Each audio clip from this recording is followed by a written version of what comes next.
e whaafelo ai atu le whaafonga mai o tātou atunu o le nei fo i tū la o le afiafi. Ia o le porokala me masani fo i nei a le siufonga o sa mo le 2AP i whelo a inga ma le tausi o tātou malo le afionga i le ali pāle mia. Ia taluai ona e tele lama mano anua i le tāu o tātou iai le nei fo i vai tau i le uto i pōse lilo. Ia e au lava ona sa ili e se fina ngalo o le afionga i le ali pāle mia. Whatalo fatu i lau afionga malo le soifua manuia. Ia whatalo fatu fo i le to i pi whasalalau. Ia se tātou se e mai lai le mata upuri nei o ngā ruenga whaavaiteni. O lea ua whaailoa ia ni manatu fo i o olo ma whaapea fo i la awi. Whai mei wata tauna tu uia mea. E se mele a i e wha mua ai malo i mele o ngā ruenga whaavaiteni o le aso fina ngalo lau fionga. A wapi o ngā ruenga i leo mai tau watu ua tamau a inga i tele o a inga tātou watunu. Ia o le pokomoko nga o le potomoto na ia fo i tangata fia ta i le tunu. Ia le lau sila le tunu i tua i ngā ta. I le popole i ni ngā luanga. O ke le lopo fia o ia folfolanga sa fai. E mai loa le ama. Le o sao mai loa kokong. Le fua e se faki. Tu ia mea. Tilo la iai. Ia e atangi ai na. E le ia se popole o. La tau tolu lea. Wa la e a fo o tangata la fai la to business.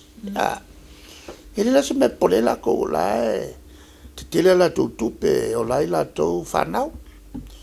O tangata lona winga ele I struggle. Lona winga ele I yola ele o langa tawivi. Ia tangata la ia lea fie iai la to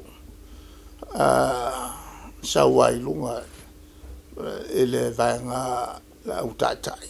Ele iola ele to ngā langa finfinau. Leo la mai ele to telo tato. Tangata soifu mai ua maua mea.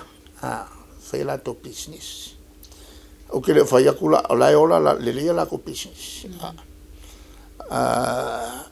Nano whape atu. O lai e la to business.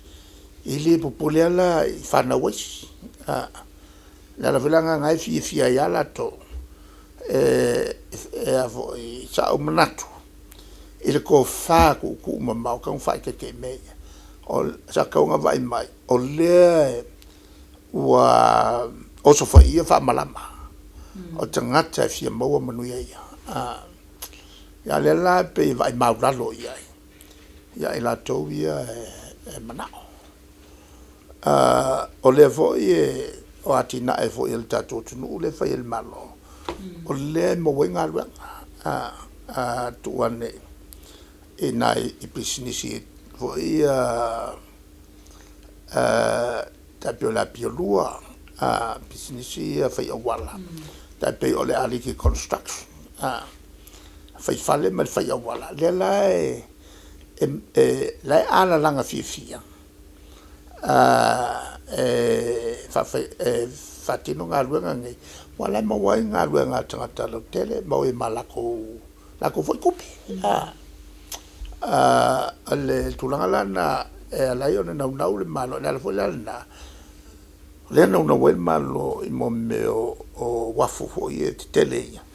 Ona mo kwa kele al ngā ruenga ma wai. Ia le foi lai te ia le whambui. Na.